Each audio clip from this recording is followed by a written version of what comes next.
What's going on, everybody? Been a minute since I posted a video. Been pretty busy the last couple weeks, but figured I would do an update video on this real quick since I'm going to be taking it for a ride today.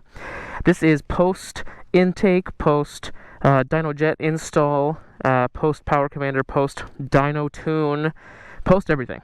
So the bike as it sits is pretty much as close as it's going to get to being done, with aside from, I think, one modification on the engine that I still need to do, which I'll talk about in a second.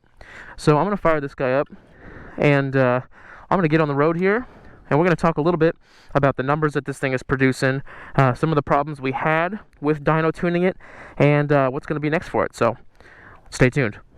Alrighty, we are back on the road. So let's talk real quick. Briefly, if you're new to the channel or you haven't seen much of this bike yet, we're going to talk just real quick, go over what it is, what's done to it, and then we'll get back on track here. So this is a 2017 Victory Highball. Last year that they ever made these bikes before Victory turned into kind of Polaris and Indian. So though that being said, they're considered a little bit of a boutique kind of brand, or a little bit of a boutique bike, and there's not a lot of stuff available for them, not a lot of people that will work on them anymore. So that was kind of my biggest worry and struggle with buying this bike. That being said, I was able to get it for a pretty good price and picked one of these up, and immediately, you know, started putting all the aftermarket stuff that I could find on it. I had a very specific vision for this bike, and I had a very specific set of parts that I wanted to put on it to get it to be, you know, just a little bit extra rather than a factory bike. So I went ahead with a Trask 2-into-1 exhaust system. That's always been the exhaust I've wanted for this particular bike. It's got that old hot rod kind of feel to it. I was able to get one of those from witchdoctors.com. They made it, sent it out to me, put that on the bike, went about 200 miles, a couple tanks of gas, no problem, no check engine lights. Other than some backfire, snap, crackle, pop, the bike ran great. Next modification I did was a Lloyds adjustable timing wheel. I went ahead and did that, adjusted it to positive 4 degrees. I advanced the timing 4 degrees and ran that for about 200 miles as well. And believe it or not, with that setup, stock, everything else, the bike actually ran great, and I probably would have been pretty happy with it without doing anything else. Now I went ahead and went another step forward, and I went ahead and changed the spark plug wires to some orange ones that are supposed to be a little bit better. I don't know if that's necessarily true or not, or if that changed anything, but I put a set of wires on it. I went ahead and put a Lloyds Torque Tubes intake on this thing with a set of K&N filters. Now that came with a idle air control valve and a couple of other goodies for the emissions side of things. And then after that, I went ahead and put a Dynojet Power Commander 5 on this thing, with which goes into the cam sensor, both the front and rear fuel injectors, and the throttle positioning sensor. Taps into all that. And then I went ahead and took it and got tuned on the dyno by my local shop here that claimed they were comfortable enough to do this bike, and they had done a couple of them. So stock on the website, or on, you know, online, you could find the numbers for this bike. It is advertised at, it's a 106 motor, which is supposed to put out 106 foot-pounds of torque and around 95, I think, horsepower. At the crank are those numbers. Now at the wheel stock, I was not able to get a base tune on this thing, or base numbers, because I started throwing parts on it right away. But if I had to guess, I would say between the drivetrain and everything, it was probably losing a little bit of horsepower and torque. So it was probably putting out to the wheel, I'm gonna go ahead and say like maybe 85, 88 horsepower, and probably about 94-ish, maybe a little less, foot-pounds of torque. And that's just fully guessing. I don't have any numbers to back that up. So after the tune, after the dyno tune, and after all the parts that have been installed the bike, I'm sitting right at 98 horsepower to the wheel and 111 or 112 foot-pounds of torque. So definitely a gain, not like a gigantic one. The torque is a pretty good amount of gain.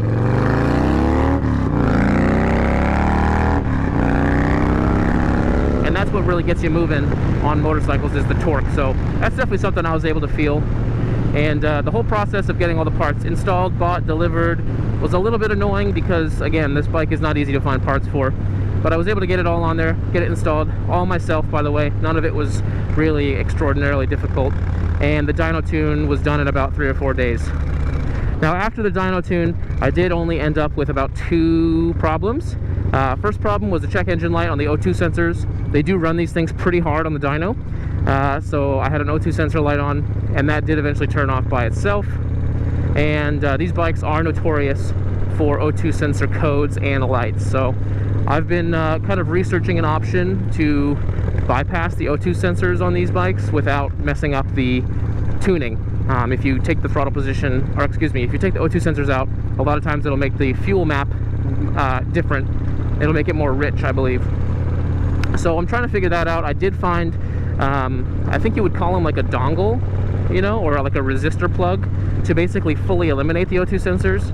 I'm waiting for those in the mail. I got those from Victory only, and they were like 35 bucks or something. So if those work, I'll plug them in, and I'm just going to delete the O2 sensors, and the computer will be none the wiser. And then I won't have to deal with, hopefully, any check engine lights on this ever again. Now, the second problem I was dealing with was all of a sudden, about 40 to 50 miles after the dyno tune, I started to get a hydraulic, like a lifter tick on this bike that was pretty loud, that I couldn't ignore, and it kind of made me uneasy. I was a little bit worried about it. These engines are known for being pretty much bulletproof. They're super simple, they're super well designed, and they're hard to mess up. So I searched high and low and actually found one of the oldest Victory mechanics in the valley who used to work at a dealership, and he stayed with the dealership. So there's a Triumph dealership down here on Main Street, I think, in Alma School, or Main Street in Arizona Avenue, that used to be a Victory dealership, and they kept their lead mechanic from Victory, luckily enough for me. And he was nice enough, his name's Bruce, I think, super nice guy, kind of an old timer. He was nice enough to take a look at the bike for me. He fired it up, and really quickly he was able to tell me what was going on with the bike. And apparently these bikes and these motors are notorious for having hydraulic lifter noises that are you know, pretty much harmless. He said that they get to be kind of loud sometimes. It'll come and go, and it's nothing to really worry about, at least at the level that I'm at right now. So he also asked me what kind of oil I was running the bike, which I did not know. So he recommended running Victory oil in this bike, which I didn't know was a thing. Apparently it's really, really good stuff, and it helps these motors last as long as they can. So he actually sold me some off the shelf.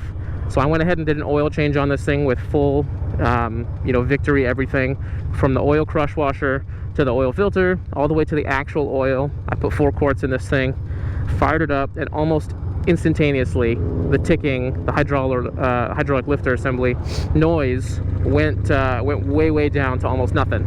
So definitely something to be said about that. Now that noise is still here a little bit. It's nothing crazy, and it's nothing to worry about. He told me I would have to really be creative to get this motor to be damaged in any shape, way, or form. So that being said, I know that's a lot of words, and I've been kind of just rambling on here for a few minutes, but that's where we're at with the bike. So I'm super happy with it. It runs great, it pulls super hard, and I have no check engine lights of any kind. Everything's fresh, all the fluids are good, and I'm pretty happy with it. So aside from the O2 sensor dongles that I'm going to be installing here to see if those will keep me from getting an engine light, this bike is pretty much done, which is something I've never been able to say about a project before. So the only thing I'm considering doing left is I do want to get some sort of a front kind of cowl or bikini for this bike, something small just to kind of, you know, carry the orange all the way to the front of the bike. The front of this bike has a lot of stuff going on, and I think putting a cowl or a bikini, whatever you want to call it, this paint match to this would really change the look of this. Otherwise, I'm ready to take this thing on some cruises and just be happy with it being done. I did notice, instead of getting about 110, 112 miles to the tank, after the tune, I'll be getting about 125 to 130 before my light comes on. So I did get a better fuel mileage as well. But other than that, guys, I just wanted to give you an update on what's going on with the bike and kind of where it ended up. All in all, it was a little bit of a hassle, but I definitely wouldn't discourage anybody if you have this bike to go get that stuff done. I would say if I were to do it again, I think I would maybe stick with just the timing wheel and the exhaust. The bike ran great, and I didn't have any issues with it in that stage. And the next couple of stages after that do get a little bit pricey for the intake, for the dyno tune, for the air box. It's a pain in the balls to take it off. So For anybody else, I would definitely recommend, you know, you don't have to go as far as I'm doing for the power commander and everything else. You could definitely get away with an exhaust and a timing wheel, and maybe, you know, a 2-sensor dongle, and not have any problems with this bike at all. So I'm gonna kind of head on the freeway here and head to work. Thanks for tuning in, guys. Again, a little bit of a short video, kind of boring. I just wanted to get another video out and posted and let you know where this thing's at. Couple things coming here soon on the channel. Going to be doing hopefully some more fabrication stuff here, getting a little farther on the Magna, getting that thing buttoned up in the back end and finished. It's getting a little hot here in Arizona, so we'll see how fast riding weather is over. But other than that, guys, have a super day. Appreciate you tuning in, and I will see you guys on the next one. Peace out.